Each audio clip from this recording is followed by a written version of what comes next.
Back on the Young Turks, I'm your host, Cenk Uygur. We're at the Republican National Convention, and now we're going to talk to Patrick Salmon. He is the president of the Log Cabin Republicans.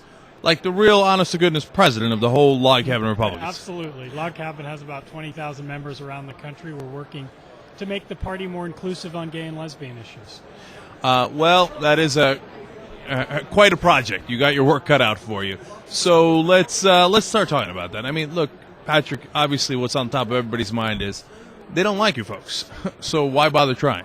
Well, I disagree with that. Rank and file Republicans are actually much more supportive of gay rights than people think. Certainly there's a segment of the party, the social conservatives, who have more powers than their numbers deserve. But if you look at the polls, 77% of Republicans don't think someone should be fired from a job because they're gay. 64% of Republicans think that people should be able to serve honestly and openly in the military. Even a new poll this week of convention delegates, 49% think that there should either be civil unions or same-sex marriage. So I think that across the Republican Party we're making progress and there's more support. Certainly there is a strong opposition remaining, but I think we're making progress. Patrick, I love you, but I'm not buying it. And I'll tell you why. Because the guys that put together the laws against gay marriage are not Democrats. They're Republicans.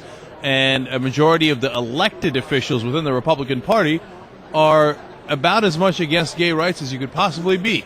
So I don't see how you could possibly look at the Democrats and the Republicans and think that the Republicans are on your side. It just doesn't compute. Log Cabin exists because we understand the Republican Party isn't where it needs to be on gay rights. If they were, we wouldn't need to be in business. We understand, though, it's a big job, but equality will be impossible to achieve unless more Republicans are supportive of it. But we are making progress. People like Governor Arnold Schwarzenegger opposing Proposition 8, the anti-marriage constitutional amendment that's on the ballot in November. 35 House Republicans voted in favor of the Employment Non-Discrimination Act last year. By any measure, we're gaining new allies. Certainly a big job left to do, but Patrick, I think the main question, we're talking to Patrick Salmon, he's the president of the Log Cabin Republicans. I think the main question is, people are thinking, why bother? Why, I know that, I'm guessing, I should say, that you are in favor of some other Republican positions, which are a whole different issue that maybe we'll get to. But people would say, you know what, the Democrats are an enormous tent. Why not just go over the Democratic side, people who like you, and then argue for your principles and your positions from that vantage point? A couple things. Number one, I agree with 90% of the Republican Party on other issues. I don't believe government is the solution to every problem. I believe neither do the Democrats. They think it's a solution to some of the Senator problems. Obama's speech last week from Denver, a litany of what government is going to do, what new government programs we're going to have, what money we're going to steal from people to create these programs. It's one thing after another where there's an expansion of government. So on the philosophy of government is a better fit for me with the Republican Party, and about 1 in 4 gay and lesbian people are Republican. At the same time, though, I'll never defend a bigot. I'll never defend someone who tries to use gay and lesbian people to win elections. We have a history of standing up and taking on those Republicans. But doesn't that eliminate almost every Republican in the country? I mean, even they're all in favor of the federal marriage amendment. Senator McCain, who's the nominee of our party, courageously spoke out and voted against the federal marriage amendment. Wait a minute, though, Patrick. You know that in Arizona, he came out and supported a law to ban gay marriage in his home state. Yeah, we disagree with him on that. Senator John Kerry, though, supported a constitutional How can you pretend amendment. that he's in favor of gay rights when in his own state he says, don't let these folks get married? The most important issue for the gay rights movement in the last 10 years was the federal marriage amendment, which would have enshrined discrimination in the U.S. Constitution. It would have taken 100 years to change. Senator McCain was on the right side of that issue, and he paid a price with social conservatives for voting the right way on that legislation. Okay, I understand what you're saying, Patrick, but you understand that he wanted it to be a state issue, that he was he was on, quote unquote, on the right side of that because he wanted it to be a state issue. And when it went to his home state, he said, yes, please discriminate against them. I don't agree with everything that Senator McCain represents, but Senator John Kerry had the same position in 2004. So there's work to be done in both There's parties. work to be done on the Democratic Party, too. I readily admit that. Having said that, you know the Democratic Party is better on this issue than Republicans. The Democratic Party talks a good game. Their convention in Denver sounded very inclusive, and they said nice things about gay people. But there's a long history in the Democratic Party of saying nice things about gay people, but then not delivering anything. President Bill Clinton No, wait a minute now. and said great Gavin Newsom didn't deliver gay rights in San Francisco? Governor Deval Patrick, and so many others in Massachusetts? The two biggest impediments in our community is the Defense of Marriage Act and the Don't Ask, Don't Tell law, both of which were signed into law by President Bill Clinton, who talked about how supportive he was of gay people. No, but Don't Ask, Don't Tell was a step in the right direction. No, it wasn't. No, but wait a minute, Patrick, you know it was, though. But because here's the thing. Yes, you could say he should have done more, and I don't necessarily disagree with that. But given the politics of the situation, he was trying to get it to that point, and he went halfway.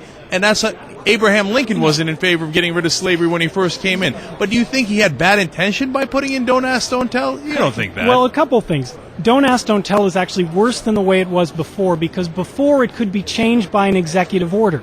And when Don't Ask, Don't Tell became a congressional statute, then all of a sudden you need support from 535 members of Congress. Harry Truman was able to use an executive order to integrate the military back in the 40s. Do you think President Bush was going to integrate the troops? It took away the opportunity for another president. But he wasn't going to, though.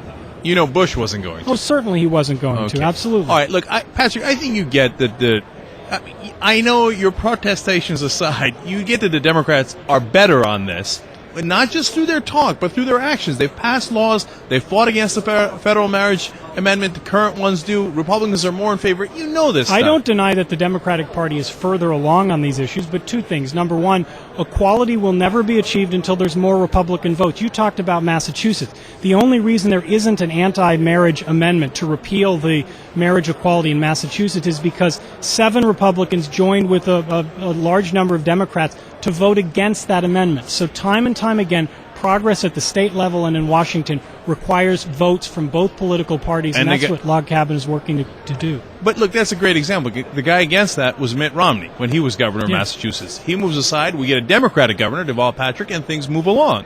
So there's a perfect example of a governor who wanted to block it now, who couldn't, right? But he did want to block it. And then a Democratic governor saying, yes, we should move forward with Log this. Cabin spent a lot of money in the Republican primaries running ads against Mitt Romney, so you're not going to find me as a defender of Mitt Romney. But it was Republicans joining with Democrats in the legislature who kept an anti-marriage constitutional amendment off the November 2008 ballot. It takes both parties to make advances, and we're working to gain new Republican allies. We're talking to Patrick Salmon. He is the president of the Log Cabin Republicans. Patrick, let's get to some of the other issues that you mentioned. This whole big government thing. Before you get into, your speech on it, can we agree that the government is good at doing some things and the government is not good at doing some things? And the question is where we lie in that balance rather than gut check of no, I'm against the government doing anything. Obviously, armed forces, police, fire department, and people would argue that, you could say that the police department is socialized. Oh, it's for everybody. It's free. The government runs it. How terrible. And it's not terrible. So can we see that the real question is how we make the decision on what the government should and shouldn't run, rather than just saying the Democrats want the government to run everything and the Republicans don't want it to run anything? You see how that's overly simple? Sure. I'm not a Ron Paul libertarian. I think there's an appropriate role for government. But my concern is every time a government program is created, it's never eliminated. It's only expanded. If there was a general... What is a government program that you have a specific problem with? Because, people say that, but then when you get into the government programs like Social Security, people love them. Farm subsidies is a perfect example. Okay, but that's a great example. You're right. And it's because both parties. We agree on that. My party is awful on farm subsidies, just like some of the Democrats. See, but that's an easy one, Patrick, because conservatives and liberals agree that it's not a good idea, and Democrats and Republicans agree that it is a good idea. And it's maddening to both sides that their party keeps selling out to the farm interest. So that's an easy one we agree on. So give me something real, though. Give me some substance. No child left behind. I don't think that's an appropriate role. Again, conservatives and liberals agree on that. We don't believe in no child left behind either. Okay? Well, that's because you just don't like George Bush, so anything he's done you disagree with. No, that's not true. The problem is, and in the beginning, it was an interesting idea, and not just because Kennedy was in favor of it,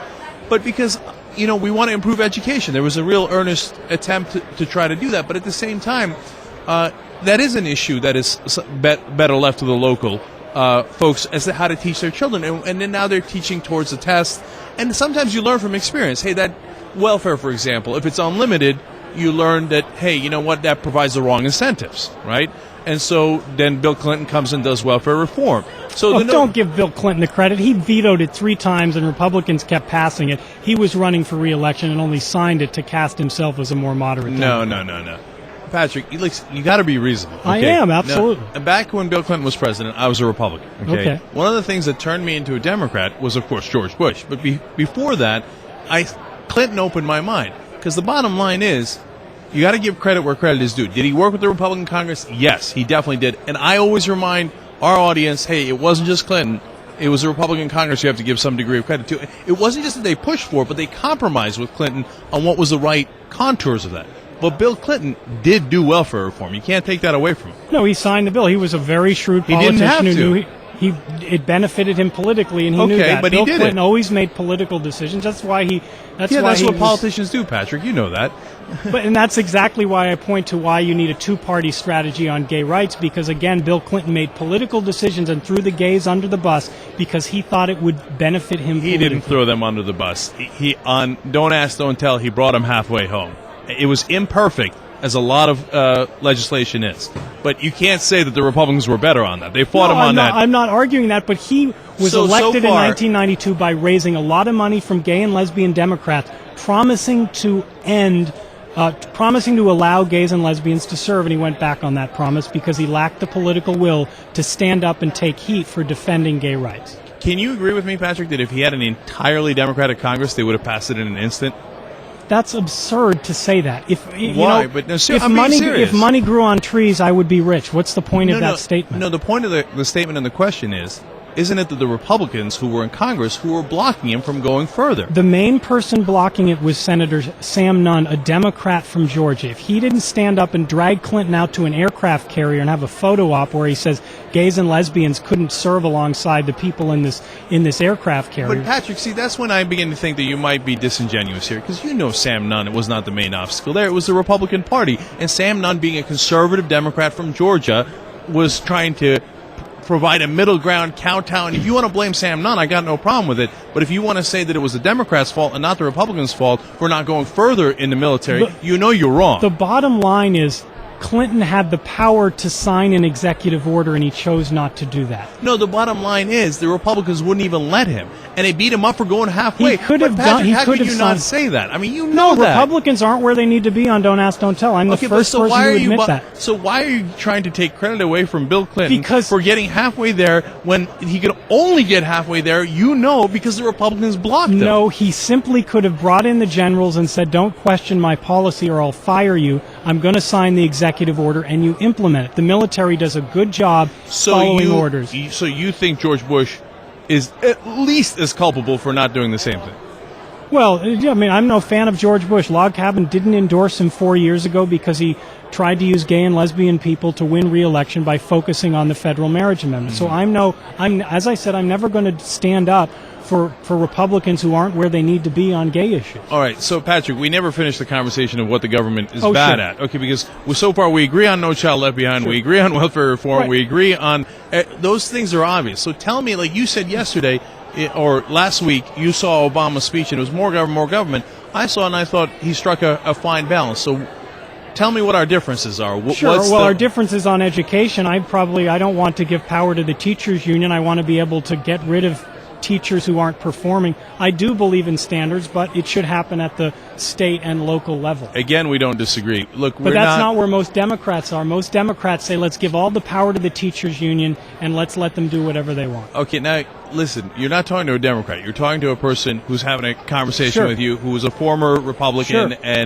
but a progressive. Okay, so do I think that teachers unions bring value? Of course they do, as any union does. Do I think that we should listen only to the teachers union? Of course not. So get beyond that. I hear you.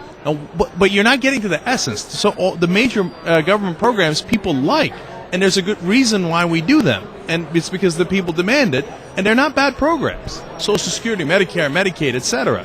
I just have a fundamental belief that government isn't the solution to every problem. Let's talk about... But stop saying that, Patrick, because Democrats and progressives don't think that either. We think it's a solution to some problems, the ones that we address. Look at my party would disagree with me on this, but the home mortgage crisis. Mm-hmm.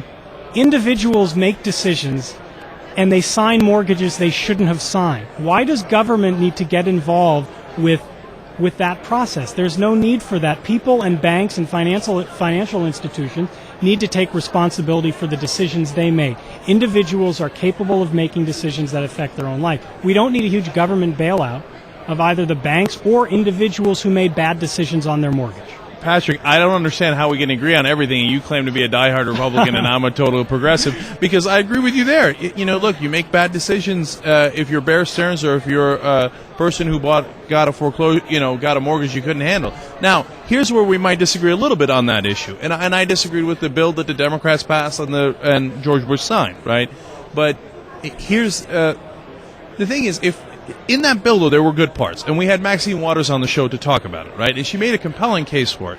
And she said, look, all we want to do is we want to make people accountable for the loans that they have, right? So that they stay with the loans. They said, if you want to bail out, right, here's how we're going to do it. We're going to say to the banks, if you take 80% of the mortgage, you lose 20%, but you get to keep 80%. We're going to back it up. Okay, so you win. And the guy whose house is going to get foreclosed won't get foreclosed because it'll be refinanced and it'll be with an interest rate that is not usurious, but a real interest rate that they can afford. See, there is a sensible program that everybody can live with. What's wrong with that? I just don't think that the federal government needs to be involved in everything. Mm-hmm. But again, you go back to everything. They're not involved in everything. They're involved in things that make sense. I think you got to dive into the weeds here and find out what does and what doesn't make sense. So I'm just not seeing, honestly, why you're a Republican. I just don't see it. Okay, let me go to foreign policy. Sure. Final thing with you, okay? They talk about the global war on terror. Rick Santorum's walked by here 8 times already, and he's a guy who's focused on, this Islamofascism, etc. What are they talking about? Al-Qaeda isn't going to take over Cleveland. It's madness. Okay, they're a threat. To say they're not, but nobody says they're not a threat. Everybody agrees. Democrats, Republicans agree that they're a threat. But you have to have a smart diplomatic way of approaching it. And it seems the Republicans don't want to talk to anybody, which they weren't like that in the past. So one of the reasons I was a Republican is because they were pragmatic. James Baker, Brent Scowcroft, etc. Seems like they've lost their moorings on that as well. Now, that's my view on it. Do you disagree? Do you think the Republican position makes more sense? Well, certainly we have to understand that Al-Qaeda is evil and they want to destroy Western civilization. And they would love so to. So was Ted Kaczynski, No, they would love to have to unleash a nuclear dirty bomb in New York City, or they would love to kill millions of people. That's what they're striving to do. They'd also love to have sex with Britney Spears, but it ain't going to happen. But 9/11 demonstrated that they have the capability to inflict serious harm on our country. And sitting back and pretending that it's not a problem is naive and doesn't promote long-term security but again, for our Patrick, country. there's the thing, though. It's not pretending it's not a problem. Of course it's a problem. And, I mentioned Ted Kaczynski as an example. He would have loved to blow up the whole world, but he didn't have the capacity, right? Now, Al-Qaeda has demonstrated that they have a little bit more capacity than the Unabomber. Remember, they did it with box cutters. It's not like they had anything sophisticated, right? They had more of a determination and a will. But the question isn't that. The question is, what is the best way to fight them, right? And is the best way to fight them attack a country like Iraq where they weren't, or actually focus on them in Afghanistan and Pakistan where we could have chased them down? Well, I think the two are separate issues. Just because we went to war in Afghanistan doesn't mean we should or shouldn't have gone in Iraq. I supported the war in Iraq, the decision to invade, because the UN sanctions were going to be overturned. France and Germany wanted to do business with Iraq, so the sanctions were unsustainable.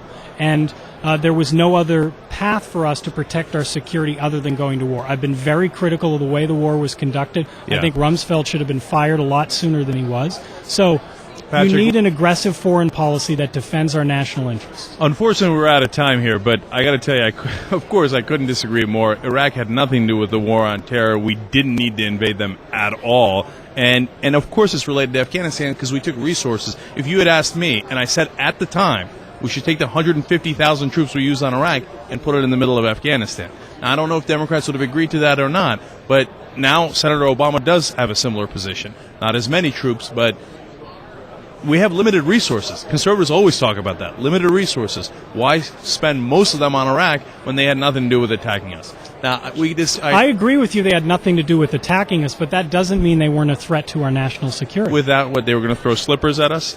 No, they didn't have any weapons. Saddam had a history of producing weapons of mass destruction, and every Western intelligence agency said he had them. Now, that's also not, I was going to say in my opinion wrong, but it's not my opinion. It factually, is factually incorrect. Okay, Well, but we're going to have to leave it there because we're out of time. But, Patrick, I really appreciate you coming on, and I appreciate you having an open-minded conversation about it. I enjoyed it. And you know what? Before you go, give us your website so people know where to go. Logcabin.org. Logcabin.org. Patrick Salmon, president of the Log Cabin Republicans. Thank you, Patrick. Thanks a lot. All right. We'll be right back.